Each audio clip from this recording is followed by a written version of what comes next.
ceux qui dispersent. Au nom de Dieu, le Tout-Puissant, le Miséricordieux. Par celles qui dispersent, par celles qui portent une charge, par celles qui évoluent avec facilité, par celles qui distribuent. Ce qui vous est promis est véridique. La rétribution est inéluctable. Par le ciel chargé de stries, vous êtes dans une parole divergente et détourné de lui qu'il était déjà. Mort aux menteurs, ceux qui sont dans un abîme d'insouciance. Ils demandent « À quand le jour de la religion ?» Le jour où ils seront mis à l'épreuve par le feu. Goûtez à votre épreuve. Voilà ce que vous vouliez hâter. Ceux qui se prémunissent sont dans des jardins et des sources, prenant ce que leur Seigneur leur a donné, car ils étaient auparavant des bienfaisants. Ils dormaient peu la nuit, et aux dernières heures de la nuit, ils demandaient pardon. Dans leurs biens, il y avait un droit aux mendiants et aux déshérités. Sur terre, il y a des signes pour ceux qui sont convaincus, ainsi qu'en vous-même. Ne voyez-vous donc pas? Il y a dans le ciel votre subsistance et ce qui vous a été promis, par le Seigneur du ciel et de la terre. Ceci est tout aussi vrai que le fait que vous parliez. Le hadith des hôtes honorés d'Abraham t'est-il parvenu? Quand ils entrèrent chez lui et dirent « Paix », il dit « Paix, gens inconnus ». Puis il alla à sa famille et revint avec un veau gras. Il leur offrit et dit « Ne mangez-vous pas ?» Il ressentit alors de la crainte vis-à-vis d'eux. Ils dirent « Ne sois pas effrayé », et ils lui annoncèrent un garçon plein de savoir. Sa femme s'approcha en criant, se frappa le visage et dit « Une vieille femme stérile. » Ils dirent « C'est ainsi qu'a parlé ton Seigneur.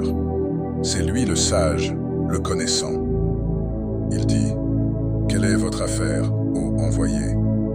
Ils dirent « Nous sommes envoyés à un peuple criminel pour leur envoyer des pierres d'argile marquées par ton Seigneur à l'intention des outranciers. » Alors, nous en fîmes sortir ce qu'il y avait comme croyants, mais nous n'y trouvâmes qu'une seule maison de soumis.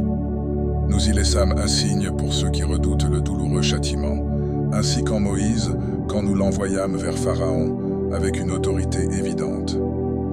Mais il se détourna avec son soutien et dit « Un magicien ou un possédé. » Nous le saisîmes, ainsi que ses troupes, puis les jetâmes dans les flots, car il était blâmable.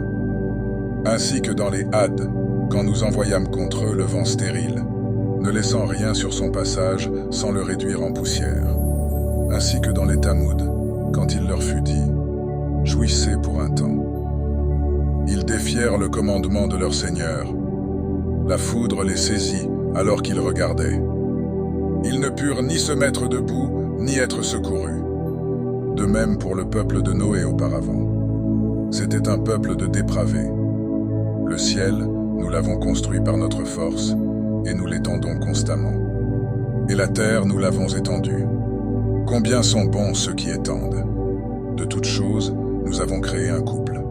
Peut-être, vous rappellerez-vous. Fuyez donc vers Dieu. Je suis pour vous, de sa part, un avertisseur clair. Ne placez aux côtés de Dieu aucune autre divinité. Je suis pour vous, de sa part, un avertisseur clair. C'est ainsi, aucun messager n'est venu à leurs prédécesseurs sans qu'il n'ait dit un magicien ou un possédé. Est-ce qu'ils se sont recommandés mutuellement cela? Ce sont plutôt des gens transgresseurs. Détourne-toi d'eux, tu n'en seras pas blâmé. Et rappelle, car le rappel est utile aux croyants. Je n'ai créé les djinns et les humains que pour qu'ils m'adorent. Je ne veux d'eux aucune subsistance, et je ne veux pas qu'ils me nourrissent. C'est Dieu le grand pourvoyeur, le détenteur de la force, l'inébranlable. Pour ceux qui ont été injustes, une part semblable à la part de leurs compagnons, qu'ils ne demandent pas à ce que je me hâte. Malheur à ceux qui ont dénié du jour qui leur est promis.